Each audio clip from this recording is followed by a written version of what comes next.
Eu queria já aproveitar aqui a ocasião para fazer logo meu agradecimento à Liz, né, nossa colega aqui, juíza federal em Pernambuco, que é a diretora cultural da escola da Rejuf, desculpa, da Rejuf, e ao mesmo tempo, né, ela, é, eu poderia dizer que ela também é uma diretora da escola, porque ela é uma pessoa que está tomando a frente realmente de tudo aqui na escola da Rejuf, e é inclusive a pessoa que é responsável pela realização das lives, né? Então, foi ela que escolheu o tema dessa semana e optou por fazer o convite para nós dois aqui. Então, já fica aqui meu agradecimento para a Liz. Jorge, aproveitar também, agradecer o convite. Fico muito honrado com o convite da escola e estar com o diretor da escola aqui conversando, né? E agradeço a você por me chamar, por estar aqui comigo. Agradeço a Liz, que está organizando as lives, e a nossa presidenta, Mádia, né? Também. É uma honra estar aqui com vocês. Já estou vendo que tem uma turma boa que entrou aqui, ó. É, Paulo Parca, Chiquinho, Glauber. Eita, plateia qualificada. Mazola, Cauê, um monte de gente, Cláudio um monte de Quito. gente. É Cláudio legal, Vitor, Caio também, colega do último concurso, eu vi que entrou aqui agora. legal. O Glauber já tá mandando pergunta ali, pô, nem começou ainda. Então, Fred, eu acho que a gente poderia, já começando aqui por uma parte bem introdutóriazinha, né? Eu acho que a gente pode ter um bate-papo bacana hoje, sem formalidade, tocando em alguns aspectos mais, eu diria, mais difíceis ou mais polêmicos, embora a gente vá usar uma linguagem bastante simples aqui. Eu queria te dizer, Fred, que tem algumas pessoas que estão nos assistindo que não são da área jurídica, obviamente a maioria é da área jurídica, mas nem todos, né? Então, inicialmente eu queria até explicar para esse pessoal que não é da área jurídica o que é a teoria dos precedentes no direito, né? Numa linguagem bem simples, que seria basicamente tentar decidir, ou decidir, melhor dizendo, né? Uma questão da mesma forma que foi decidida uma questão anterior, que era muito parecida com ela, né? E aí as razões utilizadas anteriormente se encaixariam perfeitamente para a decisão posterior também, né? Basicamente, de uma linguagem muito simples, né? É mais ou menos isso. Você quer acrescentar alguma coisa em relação a essa explicação simples aí a respeito da teoria? Não, é isso mesmo. É isso mesmo. Tá bom, Fred. Então vamos lá. Vamos começando agora. Eu vou pegar já nas partes polêmicas. Tá? A Vai. primeira, Fred, eu vou fazer uma colocaçãozinha breve para te passar a palavra para você dizer a sua opinião e fazer sua explicação em torno do tema. A primeira questão é sobre a vantagem ou a desvantagem de se ter no Brasil uma teoria dos precedentes, né? Sim. Por quê? Porque isso requer, né, Fred, uma questão valorativa grande, né? Normalmente se fala em as pessoas que estudam precedentes no Brasil, elas falam em alguns valores, mas eu vou me dar a oportunidade aqui em falar em tocar, em aprofundar um pouquinho mais, não aprofundar, nem mencionar aqui outros dois valores, que são valores que não se fala muito no Brasil, que é o valor da humildade e o valor da eficiência, né? Humildade no sentido de que seguir um precedente de um outro órgão jurisdicional seria reconhecer que não existe critério objetivo para dizer que a decisão diferente que você eventualmente poderia tomar fosse melhor do que aquela decisão já tomada no passado, né? Seja por um órgão superior, seja por um órgão, o mesmo órgão no qual você faz parte, né?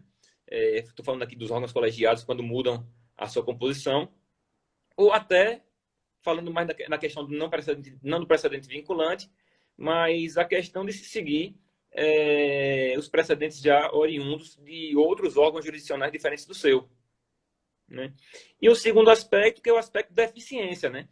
Então, às vezes a gente pega uma questão difícil, que a gente não tem inicialmente uma posição, que poderia exigir um estudo aprofundado que levasse bastante tempo, mas de repente a gente vê, né, que o colega ali vizinho ou o órgão jurisdicional ali vizinho já decidiu aquela questão e aí se argumenta, né?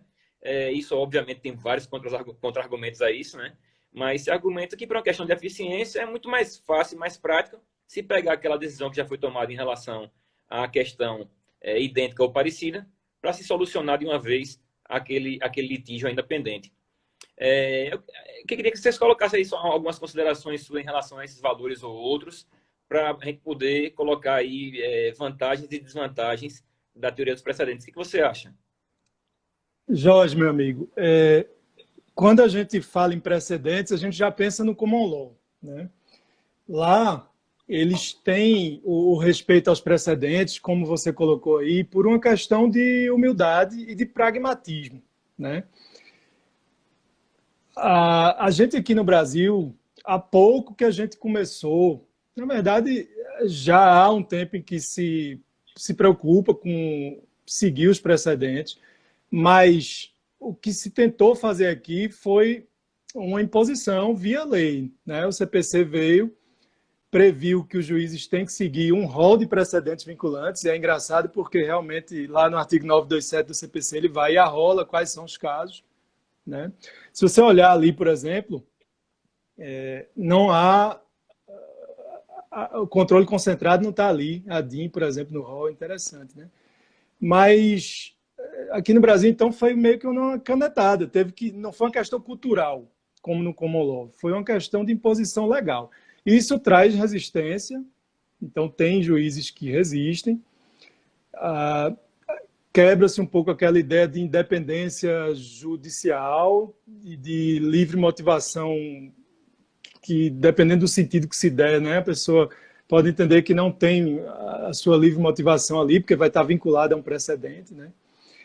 E isso é uma questão muito importante porque, como você bem sabe, é complicado a gente querer impor, às vezes, um determinado paradigma quando culturalmente a gente não tem esse costume, né? Então, lá nos Estados Unidos mesmo, isso se veio de baixo para cima. Então, assim, veio naturalmente, uma questão de amadurecimento, de respeito aos precedentes, coisa que aqui teve que vir pela via legal. Quando você fala em humildade, eu sei que você está se referindo ao Mark Tushnet, né?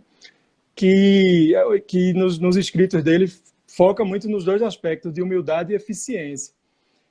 A questão da humildade eu acho interessante que ele, inclusive, traz no aspecto vertical, que é o que normalmente a gente imagina aqui no Brasil, que o aspecto vertical é seguir o precedente do Tribunal Superior, que é onde a gente está agora vinculado por lei, pelo artigo 927 do CPC. Mas ele também fala na humildade horizontal, que seria, por exemplo, nós dois, um colega ali, juiz, que tem um outro na justiça que já examinou aquela causa, e ele vai seguir a opinião do colega, e aí sim por humildade, até porque, veja, se a gente é obrigado a seguir a do tribunal, não é bem humildade, né? A gente está forçado via lei a seguir. Mas lá ele diz que até acontece de um juiz seguir um precedente de outro colega do mesmo grau. Por quê? Porque ele tem a humildade de reconhecer que se outro já julgou, apreciou a causa, e a distribuição é aleatória, não há por que ele entender que ele, juiz, vai ter um entendimento que é mais justo ou melhor do que o anterior. E isso, então, eu gosto de citar isso porque já se nota como é diferente. Aqui a gente é inimaginável isso, né? E eu acho até que para o nosso sistema realmente é outro sistema. Então, pelo volume que a gente tem, é até bom que tenha várias opiniões em primeiro grau, para que então se amadureça a causa, e só nos tribunais é que vai pacificar e olhe lá, né? Nesse sentido. A questão da eficiência, e isso, pronto, para mim a principal vantagem dos precedentes vinculantes é a questão da eficiência, né? Que facilita, a meu ver, o juiz ele não vai ter que rediscutir uma questão que já foi decidida na instância superior, que é vinculante. Na verdade, ele não deveria mesmo. E aí sim, ele não pode querer superar, na verdade nem pode superar um precedente da instância superior, e isso deveria valer também para o próprio tribunal, uma autocontenção e o tribunal tentar manter ao máximo o precedente, né? Perfeito. Perfeito. Fred, eu vou falar de uma questão aqui que é uma impressão que eu tenho, só para saber qual é a sua ainda em torno dessa questão da vantagem ou desvantagem dos precedentes. Quando a gente lê a teoria dos precedentes, na teoria, a gente vê muito autor, não só brasileiro como estrangeiro, dizendo que seguir a teoria dos precedentes decorre também de uma questão de justiça. Justiça em qual sentido? No sentido de tratar as partes igualmente. Então, se a parte de um caso anterior foi tratada da forma A, né, a parte da causa subsequente também deve ser tratada da forma A, se as questões envolvidas forem realmente parecidas e merecerem o mesmo raciocínio jurídico. Né? Mas o que eu sinto, e aí é onde eu venho fazer essa provocação, até pela nossa experiência, né? A gente trabalha no judiciário já há alguns anos, em órgãos colegiados, às vezes, e aí eu te pergunto, a impressão que eu tenho quando há uma certa resistência à observância de precedente, isso obviamente eu não tenho nenhum trabalho empírico em relação a isso, é só uma impressão mesmo, é que quando o juiz, né, ou o profissional do direito até, ele não quer seguir um precedente, isso acontece porque ele acha que aquele precedente não é justo. Então, da mesma forma, né, que se diz na teoria que aplicar precedente é uma questão de justiça em função da isonomia, por outro lado, eu sinto como uma impressão que quando não se deseja no Brasil aplicar precedente, é justamente por achar que aquele precedente não soluciona da melhor forma a causa posta a julgamento. O que você acha disso? Rapaz, tem dois problemas aí, duas questões, na verdade. Né?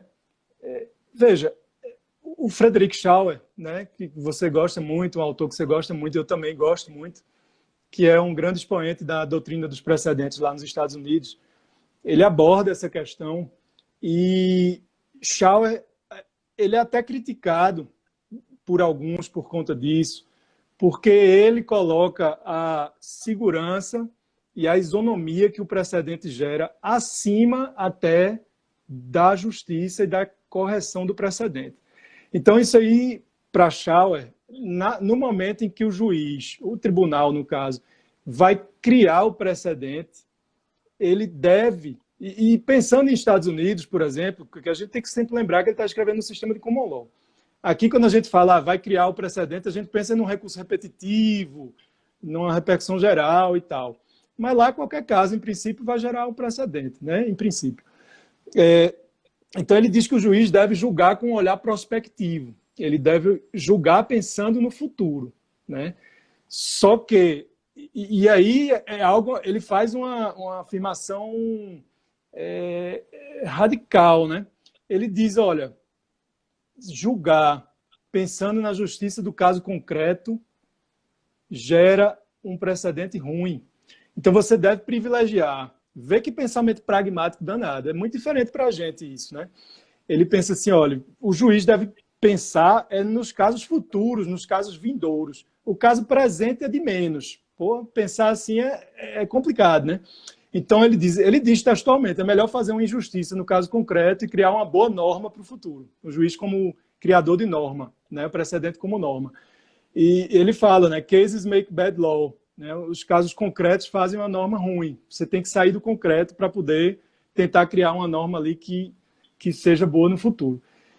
Então, tem essa visão e tem também esse ponto que você colocou. É complicado quando a gente tem um precedente vinculante e, como nós já frisamos, aqui no Brasil isso acontece só em alguns casos repetitivos, né? Sistemática específica, com discussão qualificada, amicus curiae, tudo mais. Então, nesses casos, o precedente está formado, então presume-se que houve uma discussão já qualificada e tudo mais. E aí, muitas vezes, a gente vê o próprio tribunal que criou o precedente, às vezes pouco tempo depois, repropondo a discussão. Né? Às vezes, um magistrado que foi vencido no colegiado antes, vai ali e quer... Eu sei que isso até é tema da sua tese aí, né, que está para sair, da questão dessas modificações que ficam acontecendo. Né? Isso é péssimo para o sistema. E muitas vezes essas modificações são sob o argumento, sob o pretexto de que está se buscando a justiça. Essa questão de buscar a justiça é complicado, mas o brasileiro, ele se a gente pudesse pensar numa escala de pragmatismo ali no americano e, do outro lado, buscar a justiça perfeita, a verdade, a gente está mais do lado de buscar a justiça perfeita. Por isso é que a gente gosta, por outros aspectos também, mas por isso que a gente gosta tanto de um recurso, né?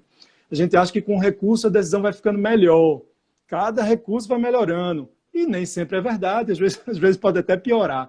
Mas, assim, é uma tentativa de tornar a decisão perfeita. Só que isso gera tempo e trabalho, né? Todo mundo trabalhando, advogados trabalhando, os entes públicos trabalhando, recorrendo, juízes e tribunais rejulgando a matéria várias vezes. A gente que faz parte do juizado especial, da turma recursal, o sistema ali que tem umas 6 instâncias, né? Para um julgamento de procedimento que deveria ser mais célere. Isso não é absurdo, né? É. Pois é, antes de passar para o próximo tópico, eu não poderia deixar de dizer que, é claro que é por causa da minha questão ideológica, mas eu considero o Frederic Schauer um dos maiores professores da atualidade no mundo.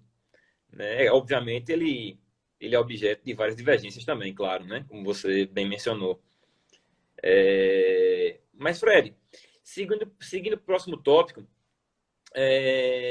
eu queria falar um pouquinho de fundamentação, né? Da relação entre fundamentação e precedente,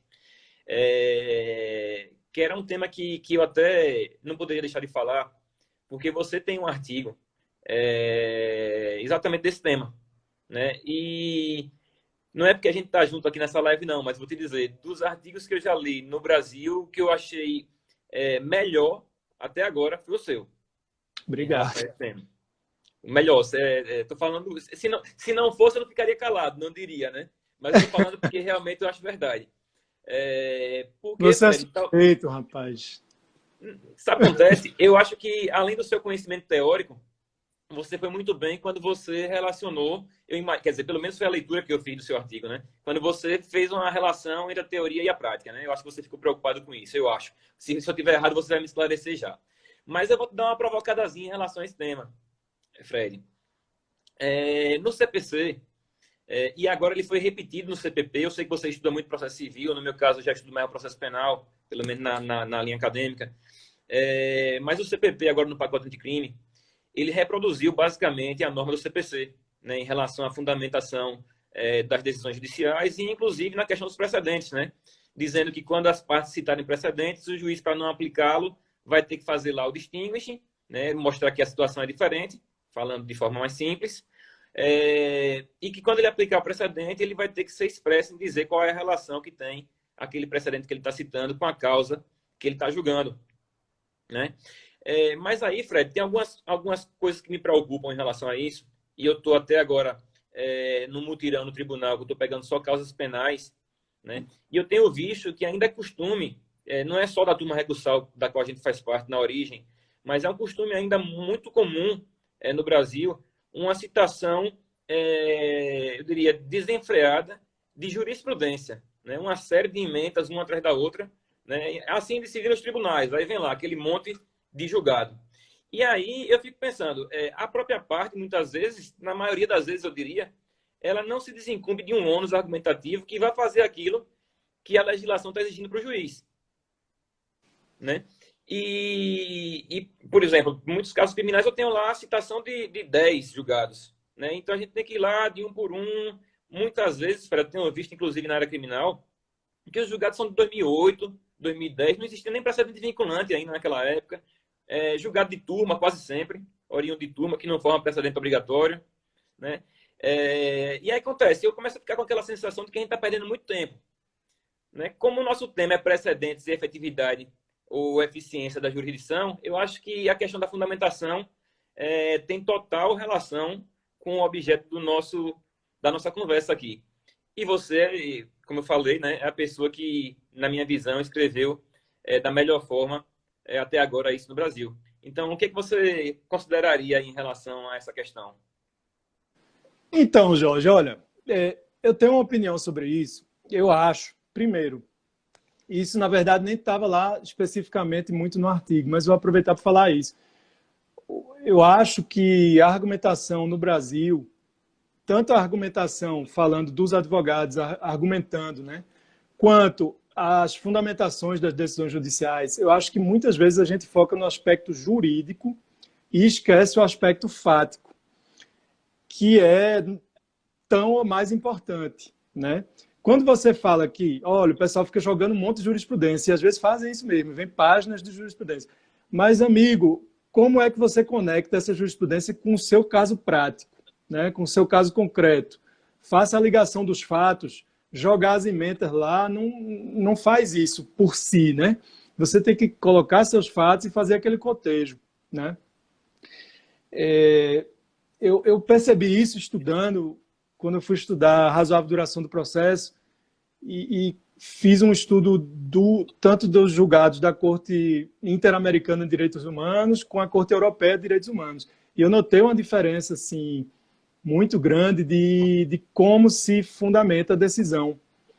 E aqui na Corte Interamericana é a cara do Brasil mesmo. Eu não sei se é a latinidade, maior verborragia, a gente gosta de falar mais, de escrever mais. E eu notava que aqui, às vezes, uma causa era julgada com um relator juntava um voto lá de 70 folhas, e aí vinha um outro julgador, para concordar com o relator, ele juntava um voto de 110 folhas. E, às vezes, tratando de outros assuntos, né? Que até pode criar aquela jurisprudência ouriço. Por que ouriço? Cada um vai para um lado. Todo mundo, em tese, está votando no mesmo sentido, mas cada voto vai num lado. Isso acontece demais. Às vezes, cada um quer dar sua contribuição e termina que um traz uma tese ali, o outro vai para outra tese. Todo mundo votou para dar provimento ao recurso, mas qual é o ratio decidente? Fica difícil de extrair a ratio daí, né? Então, eu percebi isso, vi que os julgados da Corte Europeia, por exemplo, eles são muito mais objetivos. Veja, se há um precedente vinculante, eu vejo isso muito também na jurisprudência americana, ele cita, no caso aqui se aplica o precedente fulano versus cicrano, ponto. Os fatos, aí eles vão nos fatos, o fato que aconteceu, tal, discute bastante. E não fica nessa discussão jurídica. E eu acho, e aí a questão que eu coloco aqui é da inércia argumentativa. Se você já tem um precedente vinculante ali, não precisa você ficar batendo naquele ponto novamente. A inércia argumentativa é isso. Você já tem um precedente vinculante, não vai ficar batendo, botando doutrina sobre aquilo. Aquele ponto ali, você diz, o precedente vinculante é esse. Agora, fale dos fatos para enquadrar direitinho, né? Porque, em tese, o que vai ter que acontecer é que vão aplicar o precedente. Mas o que pode lhe prejudicar como advogado e tal é fazer uma distinção, um distinguish, né? Então, é muito importante você concatenar os fatos do seu caso com o paradigma, e isso, às vezes, o povo esquece, né? O povo esquece disso. Como o Glauber comentou aí, por mais com o relator, sem precisar de laudas.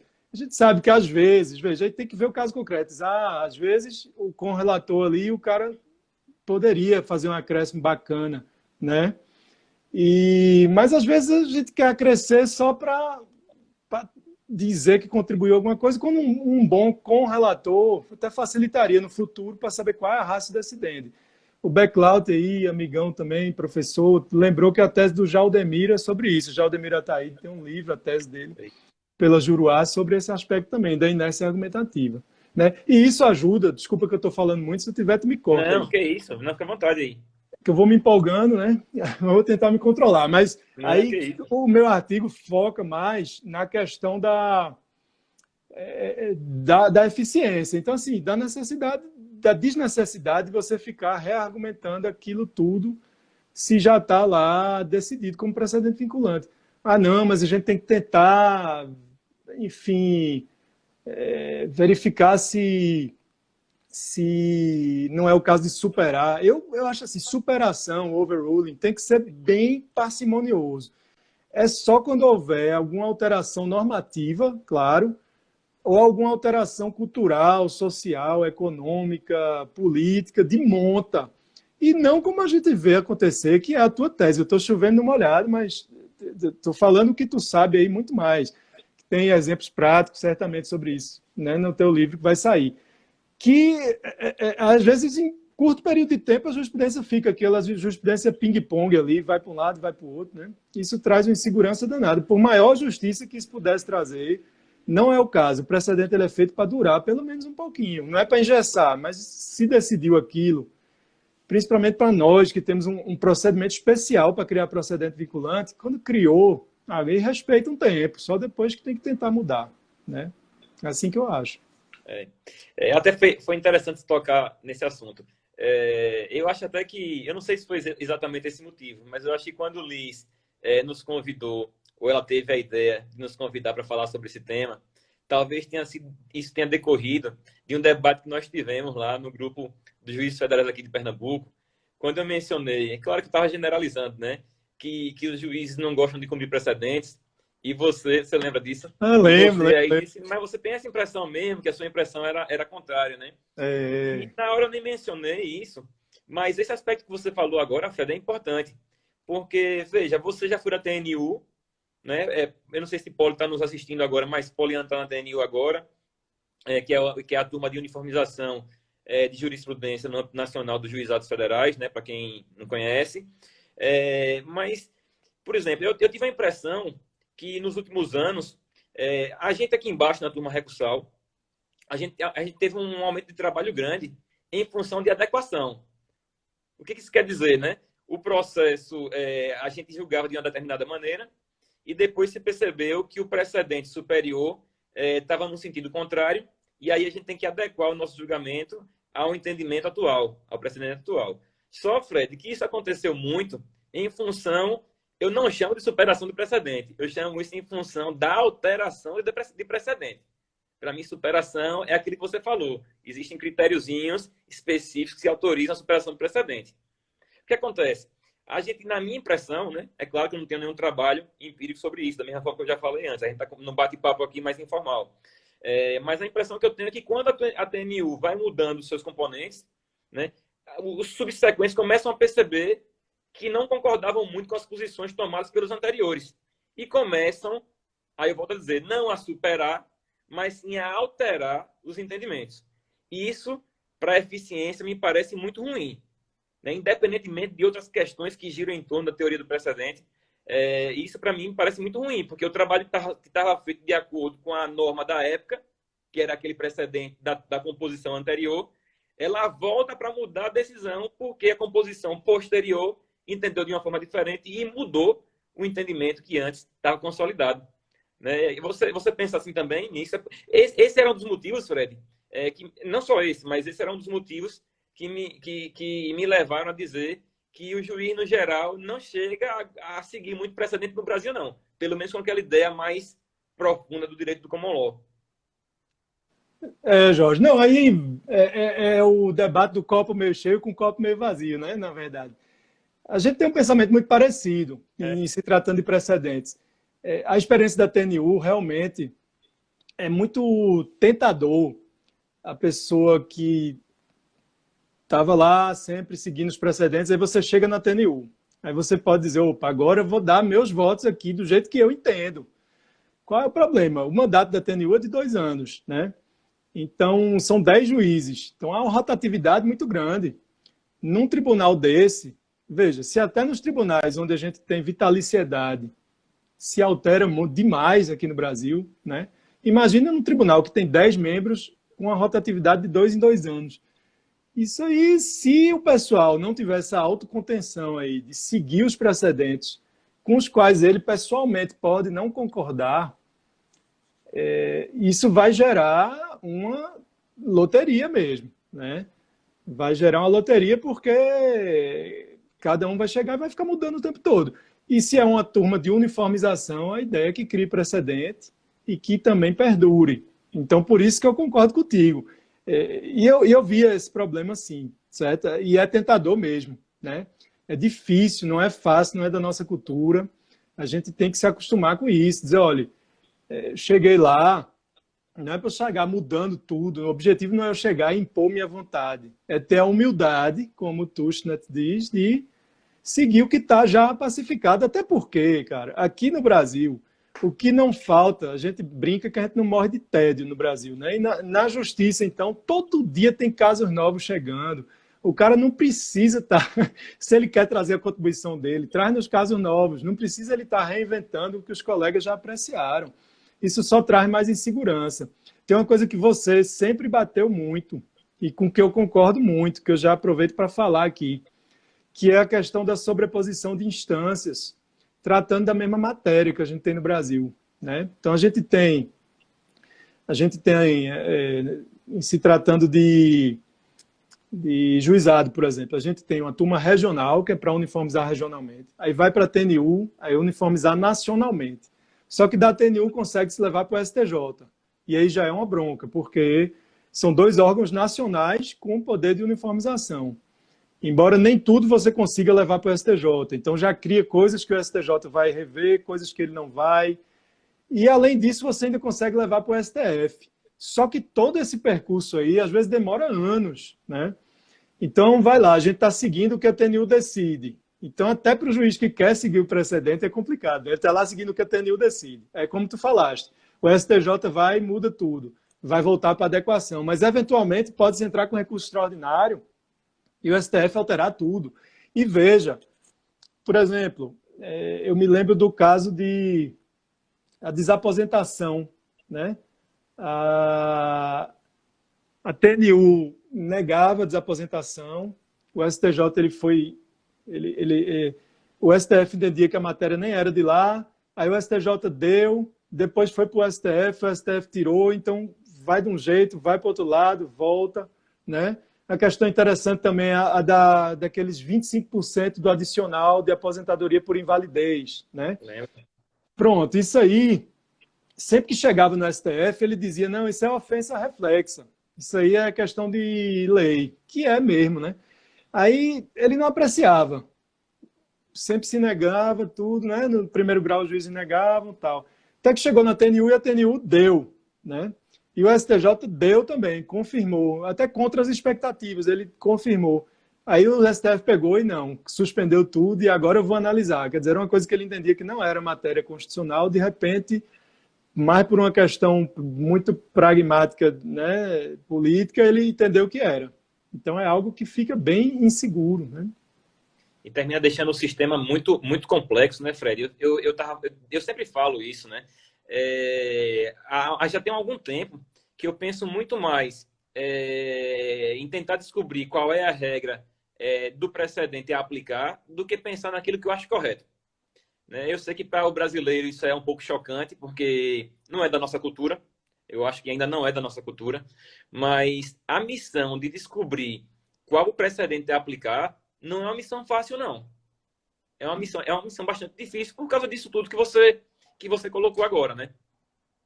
Mas, Sim. Fred, Não, e além isso, disso... só uma partezinha, Uhum. isso eu tô de prova. Você, como jogador, é muito coerente, né? O Mister Coerência que a gente brinca, porque você realmente não prega da boca para fora, não. Se tiver um precedente, você pode discordar radicalmente daquilo, mas você aplica mesmo. Não tem nem conversa, né? Se mostrar o precedente, Jorge vai lá e aplica, como deveria ser, né?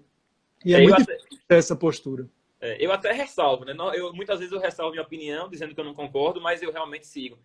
Aí, Fred, você tocou nesse assunto, é bem interessante, porque eu estava um dia desse assistindo um vídeo do Schauer no YouTube, gratuitamente, um videozinho de 20 minutos, numa palestra que ele estava dando em algum lugar, e ele dizia assim, o Schauer é muito interessante, porque ele faz a relação da questão jurídica com a questão não jurídica, que coloca a pessoa naquela sinuca de bico, né?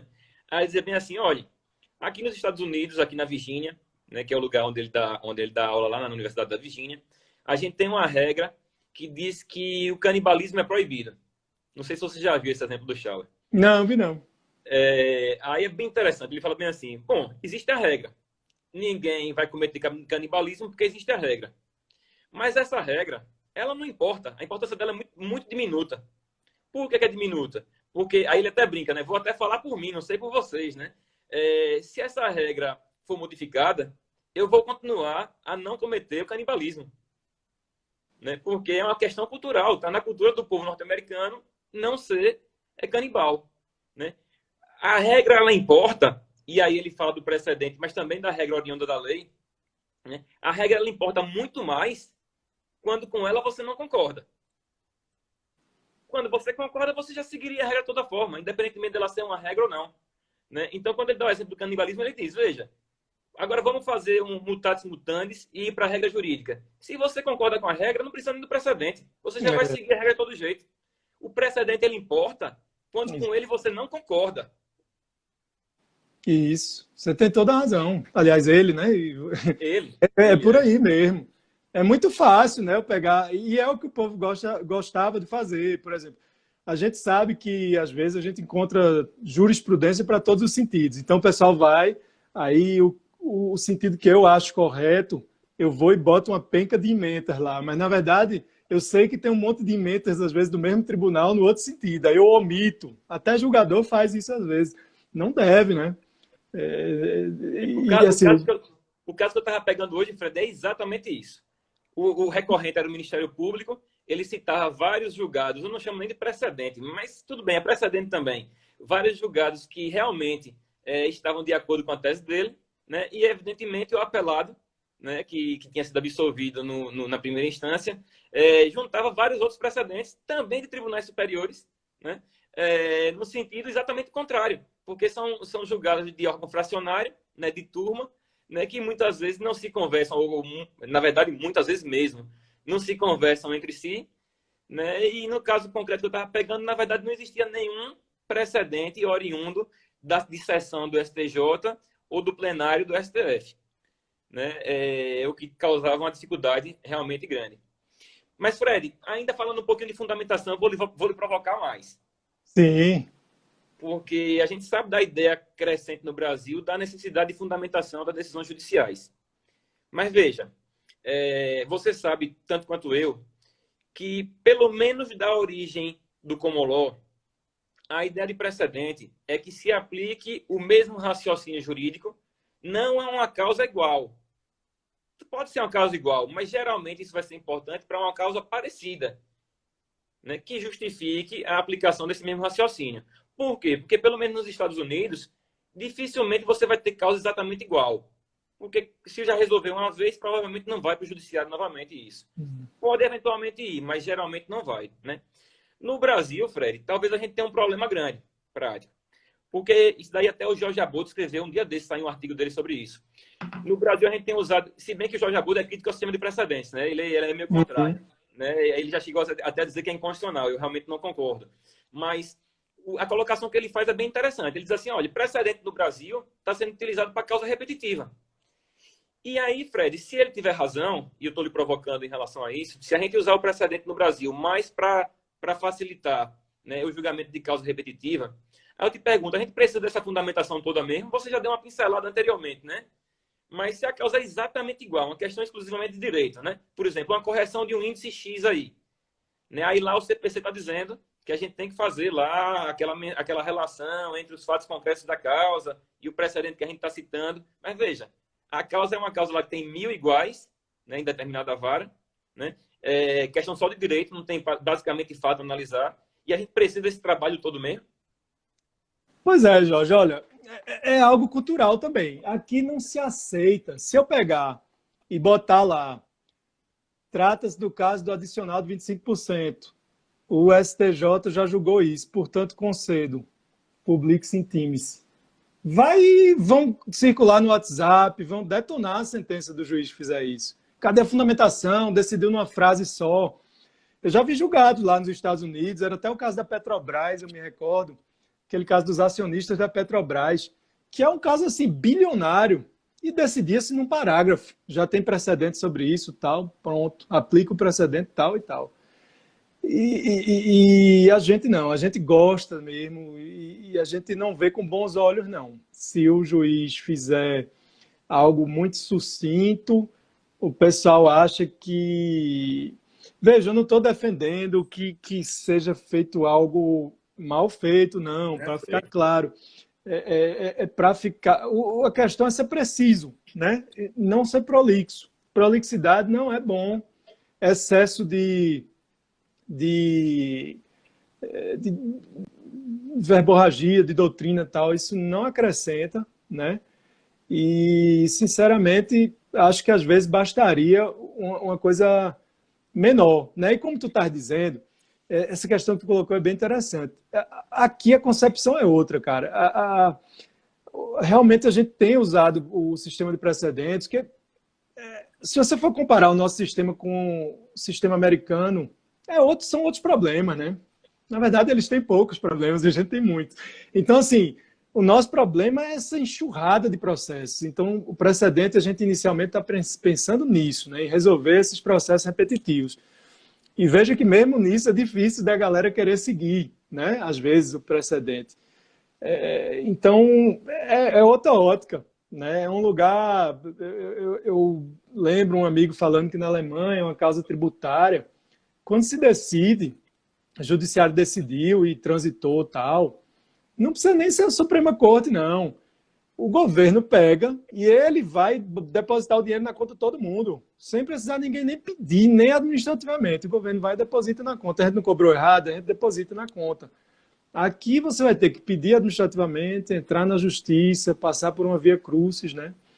Para que isso seja observado. Inclusive, é outro aspecto importante, que é a questão da vinculação da administração pública aos precedentes, né?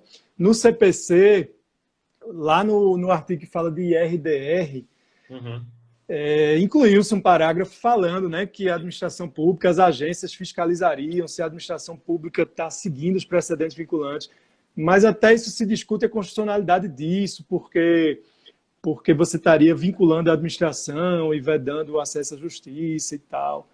Né? Mas é algo que a gente tem que pensar mesmo, né? Uma vez que a causa seria ali Roma locuta, causa finita, né? A justiça decidiu, não cabe à administração ficar insistindo e dando murro em ponta de faca. Por que fazem isso aqui no Brasil? Porque às vezes dá certo, né? Às vezes dá certo, às vezes consegue alterar o precedente e quando não, consegue empurrar com a barriga, deixar para o próximo governo resolver o problema. Daí que se cria aqueles esqueletos famosos, né? Esqueleto de SFH, esqueleto de expurgos inflacionários, coisas que demoram 20, 30 anos para resolver, né? É verdade. Eu achei uma coisa interessante, Jorge, aproveitando aí que eu estou com a palavra, eu vi um comentário de Tarcísio. Poxa, tá tanta pergunta interessante, gente. Tem muita pergunta boa, Fred. Uma hora só. E eu fico tentando ler e raciocinar ao mesmo tempo, mas assim, aí estou pegando algumas só. Eu vi uma de Tarcísio aqui, que foi bem interessante. Ele falou, um comentário, na verdade, né? A gente tem um problema também, que é que a Constituição é extremamente analítica, né? Então, muitas vezes a Constituição entra em detalhes que a lei federal também entra. Aí há realmente um conflito de quem vai decidir a matéria, se é o STJ ou se é o STF. Por exemplo, me permite falar mais um pouquinho? Claro, fica à vontade. A gente está no bate-papo aqui. Fica à vontade. Estou falando muito, mas não, que isso. A gente pegou o STJ, aproveitar aqui e trazer outro tema, né? O STJ ele julgou um caso interessante agora, na primeira sessão, na última sessão que aconteceu esse mês, então fresquinho o tema aqui, que foi a questão do repetitivo, da isenção do imposto de renda para portadores de moléstia grave, naquela lei 7.713/88, que estejam em atividade. Porque a discussão é que a lei prevê que é para os proventos de aposentadoria e tal. E aí sempre se discutiu isso, porque o pessoal que estava na ativa queria também receber, alegando que eles também têm a moléstia, né? Aquelas moléstias listadas lá, e aí queriam também receber a isenção. Esse tema chegou ao mesmo tempo no STJ e no STF. Então, vê que interessante, cara. O STF decidiu a matéria, inclusive recentemente, decidiu em abril, e chegou em junho um repetitivo no STJ, a mesma matéria. No STF foi por ADIM. O Ministério Público entrou com a ADIM pedindo para que estendesse para a galera da ativa, né? E o STF julgou improcedente a ADIM, entendeu que não era para estender. E aí ficou até uma questão no STJ, diz, mas perde o objeto, esse repetitivo ou não? E aí é uma questão interessante, porque o objeto é o mesmo, é saber se deve estender para o povo da ativa ou não. Só que o STJ, inclusive foi um processo lá do gabinete do ministro Og, o STJ debateu isso e decidiu que era o caso de firmar o precedente repetitivo. Tecnicamente pode parecer uma coisa meio estranha, mas é por uma questão pragmática. Porque, veja, tecnicamente não tem como o STJ divergir do STF aqui. Se o STF no ADIM já julgou que não deve estender, não teria nem efeito o STJ pegar e estender, né? Mas qual é o problema prático? O problema prático é que muitos dos RESPs que estavam chegando no STJ, a administração pública ela nem estava entrando com recurso extraordinário, então ela não suscitava o tema constitucional, ia só para o tema de recurso especial, talvez porque ela sentiu que ia perder no STF e começou a levar só para o STJ. E o que aconteceu? O STJ ele estava com enxurrada de recursos especiais chegando, tinha divergência entre os TRFs ainda, né? E aí decidiu que tinha que firmar um repetitivo. Por quê? Porque os TRFs não estavam seguindo o que a ADIM decidiu. E a ADIM também ainda estava sob o efeito de pendente de embargo de declaração, não julgado. Então, o STJ decidiu definir por quê. Por quê? E aí, isso que é interessante. Veja só como o nosso sistema, até a questão legal, ainda tem que ser muito aperfeiçoada. A ADIM é uma coisa mais antiga. Então, o CPC ele não falou ali, como até toquei no início da conversa, no artigo 927 ele não inseriu o controle concentrado, a ADIM. Então, mas a ADIM é vinculante? É, porque a lei da ADIM fala que é vinculante. Mas qual é o problema? Há algumas ferramentas que não estão previstas para a ADIM. O CPC, por exemplo, ele prevê julgamento liminar de improcedência. Né? Quando a parte entra, já tem um precedente vinculante, eu nem cito o réu e já julgo improcedente logo. Na ADIM não tem previsão para isso. É estranho, né? Deveria ter. Talvez até se possa argumentar assim, não, por analogia, mas veja, não está na lei. Né? Inclusive, a lei traz os dispositivos lá, literalmente. E ela coloca, se houver precedente firmado em recurso repetitivo, eu posso. Se houver repercussão geral, eu posso julgar liminarmente improcedente. Mas em ADIM não tem previsão. Pode ser que o juiz faça uma analogia dessa, eu acho até que é bem plausível, mas não está. Outra coisa, se a gente pega lá os artigos 1030, 1039 e 1040 do CPC, que são que tratam de admissibilidade do recurso extraordinário especial, eu posso aplicar um precedente vinculante de repetitivo, de repercussão geral, para barrar a subida do resto para o STJ, do RE para o STF, ou até para fazer aquela adequação e já mandar de volta. Mas não tem previsão para a ADIM. Né? Então, veja, na prática, um instrumento que deveria ser o mais poderoso que é a ADIM, que é o do Supremo, em controle concentrado, isso aí deveria ser a caneta Master Ultra, né? Não há ferramenta para eu barrar a subida. E estava subindo os recursos. Aí teve que o STJ firmar um repetitivo para isso, mas é o mesmo tema. Inclusive, a gente leva sabendo que não podia divergir no mérito do Supremo. Né? Certamente, Fred, isso aconteceu por causa da época das leis, né? A lei da ADIM não é bem anterior, mas para o Brasil, qualquer tempozinho de 10 anos é muita coisa que se muda, né? Então, a própria mentalidade judicial lá da época da lei da ADIM até o CPC 2015, eu acho que já mudou bastante. Talvez tenha sido esse o motivo da ausência da previsão. Sim. É bem provável, né? Mas bicho, ó, deixa eu continuar aqui. Eu vou te entrar. Eu acho que dá para a gente falar ainda num último tema, né? Como a gente tinha falado no começo, o tempo é só de 1 hora. E o objetivo meu aqui com a nossa conversa é sempre provocar temas polêmicos, né? Se fosse para falar aquilo que todo mundo já sabe, todo mundo concorda, eu acho que não tinha muito sentido a gente estar aqui nesse bate-papo. Né? E esse último ponto, eu acho que seria o último, porque não vai dar tempo de falar mais de outro, é uma provocação grande que eu vou fazer. É a questão da ratio decidendi e a sua relação com a efetividade da jurisdição. Por quê, Fred? Eu até já escrevi, eu acho que em 2016, né, na mesma linha que toda a doutrina brasileira praticamente fala, né, da importância de se descobrir, de se seguir, na verdade, a razão de decidir do precedente para aplicar a mesma razão na decisão que a gente está julgando no momento, né? E aí, você sabe quanto eu, que a academia brasileira bate muito na questão da tese, né? Porque os tribunais fixam muita tese, né? E ela acha que tese não é precedente, né? Até na minha tese, agora no outro sentido, tese de doutorado, né? Eu toco um pouco nesse assunto, dizendo que acho que não é exatamente assim, mas eu venho lhe provocar nisso aqui. Por quê? Porque eu percebi e aí já foi uma tentativa de fazer uma pesquisa empírica, embora qualitativa, não quantitativa, que a Suprema Corte dos Estados Unidos começou a fixar tese também. Certo? Ela começou a fixar muita tese. Aí a grande questão, o nosso problema aqui é a fixação de tese mesmo, ou o nosso problema é tentar, até em função do volume de serviço que o juiz tem, que o advogado tem, né, que o profissional do direito tem, é de tentar aplicar a tese sem poder, na verdade, sem conseguir fazer a análise do inteiro teor da decisão que gerou aquela tese. Por que eu digo isso? Porque, por exemplo, o Schauer, ele é a favor da fixação de tese. Por quê? Porque, como ele é positivista, ele quer que o negócio fique mais claro. Entendeu? Outra questão, Fred, pode provocar. Não existe na academia, nem do common law, um critério único ou minimamente objetivo que diga assim, olha, a razão de decidir vai ser fixada com base nesse critério A, B e C. Né? Existe uma controvérsia grande com inúmeros critérios. Você sabe disso tanto quanto eu. Né? E aí eu pergunto, se o judiciário brasileiro tem mesmo condição, com o volume de serviços que ele tem, de não fixar tese e fazer com que os vários profissionais do direito, advogados e juízes, a cada vez que eles vão ter que trabalhar, ele vai ter que ler inteiro o teor de acórdão total e dali ele extrair a ratio decidente. Será que a gente vai conseguir achar uma uniformidade mínima? Será que a gente vai conseguir trazer segurança, previsibilidade, isonomia, com base nesse trabalho que a academia, na teoria, vem defendendo?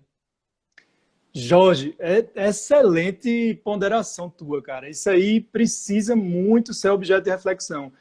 Você não disse expressamente, mas eu entendi que sua opinião pessoal segue a de Schauer aí, que é bom ter um enunciado, né, da tese.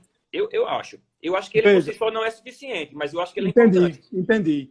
Cara, eu concordo demais. E veja, a doutrina torce o nariz para isso. A doutrina acha, tese... Não, tem que extrair a ratio de cada, né? Tem que ler todo o acordo e extrair a ratio. Claro que tem que ler todo. Eu não estou dizendo que é só para ler a tese, não. Mas, coincidentemente, também a gente teve um problema aqui no STJ com o seguinte: quando tinha aqueles representativos de controvérsia do CPC de 73, do 543C, não se fixava tese. O STJ também não fixava tese. E eu vi na prática, eu pude ver na prática como isso foi prejudicial. Então, eu estou bem convencido, cara, nesse sentido que tu falaste, de que, na prática, no Brasil, tem que fixar enunciado de tese, sim. Eu sei que a doutrina torce o nariz para isso, acha que isso é preguiça do aplicador, do juiz, do advogado. Não é, porque a gente não tem a mesma... Veja, você disse que até a Suprema Corte, eu nem sabia disso, que ela está enunciando tese também. E lá é diferente, cara. Eles julgam 100 casos por ano. Aqui, estava vendo hoje, na última sessão do STJ, antes do recesso, foram distribuídos em 6 meses 150 mil processos no STJ. Então, não tem como. Em um ano vai ser o quê? 300 mil. Né? Aí você disse, deixa cada operador extrair sua tese aí. Não, fixe a tese. E a gente teve um problema prático muito grande aqui, de uma revisão de súmulas que a gente estava fazendo. As súmulas citam os precedentes, né, o número dos RESPs, e você ia olhar os RESPs e eles não tinham enunciado de tese. E o que acontecia? Às vezes a súmula não estava nem refletindo, nem a súmula estava refletindo o que estava lá no repetitivo, porque ele não tinha enunciado. Então, veja, é difícil fixar enunciado, eu leio no Streck, critica muito, né? Não, porque esse negócio de enunciado de súmula é um empobrecimento, né? Você empobrece, pega o caso concreto e empobrece ao máximo ali, tira a riqueza de detalhes. Mas eu acho que na prática, e aí eu sou muito pragmático também, eu acho muito importante, cara. No mundo ideal, acho que tudo bem. No mundo ideal, acho que seria interessante não precisar fazer isso. O Mozart, professor Mozart, amigão, está dizendo aí, o problema é que são fatos os exemplos denunciados que se descolam do precedente. Isso é um problema, né? Mas ele tem que ter cuidado na hora de fazer o enunciado. E não deixar solto. Se deixar solto, é pior. Vou te dizer, na prática, tendo enunciado bem claro, às vezes, a galera não segue. Se não tiver enunciado, aí que a ratio, cada um vai extrair a sua. E nesse ponto, eu pode torcer o nariz, mas eu sou pragmático mesmo. Eu acho que tem que fazer. Fred, eu não sei se a gente vai ter tempo ainda, mas nesse ponto eu vou lhe dar um exemplo importante. Se a gente não tiver tempo e cair aqui, por enquanto não chegou nenhum aviso para mim.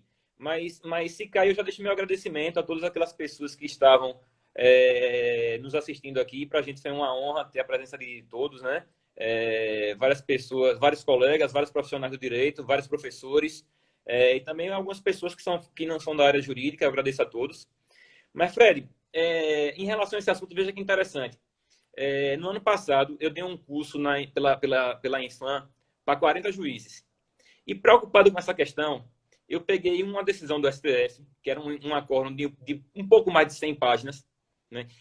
Para não jogar esse fardo todo nos colegas, além de apresentar para eles o inteiro teor, eu fiz um resumo dos argumentos de cada um dos ministros. E pedi, a atividade era a seguinte: cada um agora dos 40 alunos vai me dizer qual é a raça decidente, já que todos eles, seguindo a academia, né, estavam dizendo que o que importava no precedente não era a tese, era a raça decidente. Aí eu perguntei, tudo bem, na teoria é bom, agora vamos para a prática. Está aqui o caso. Eu quero que vocês me digam qual é a raça decidente. Cadê, né?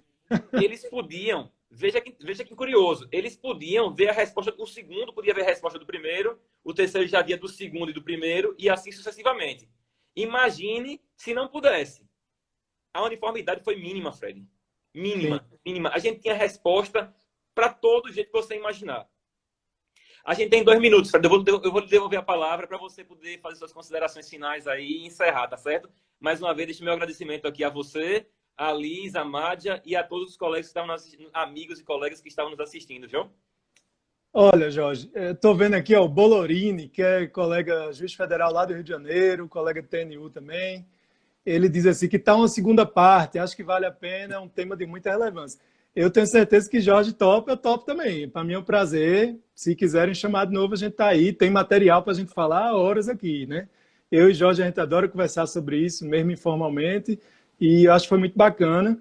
Eu agradeço a todos pelo convite. A escola da Rejuf está sendo elevada a um patamar cada vez maior, né? É um orgulho poder fazer parte da Rejuf e ver como o Jorge, como o Liz, como o Mádia, todos os colegas lá da diretoria, seguindo até a gestão do Cláudio Kittner, estão elevando o patamar da escola. É muito legal fazer parte disso.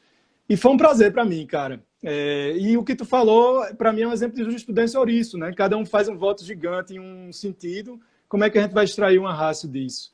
Né? Então vai acabar, antes que cortem a gente aí, acho que é melhor a gente sair com dignidade, né? E fechar. Tem 30 segundos aqui, então fica à vontade de fazer o encerramento. Um abraço a todos, foi um prazer ver o nome de todo mundo no meio da pandemia, ver o nome da galera querida aí e sentir pelo menos essa acolhida virtual, né? Foi um prazer enorme, Jorge. Valeu, irmão, tá contigo aí. Meu amigo, muito obrigado pela sua presença, viu? Peço desculpa a todo mundo aí, porque foram muitas perguntas boas, mas infelizmente não dava para a gente acompanhar todo mundo e responder a todos, né? Mas fica meu agradecimento, viu, Fred? Você é fera. Valeu. Obrigado aí por essa troca de ideias, viu? Um abração, meu amigo. Joia. Abraço.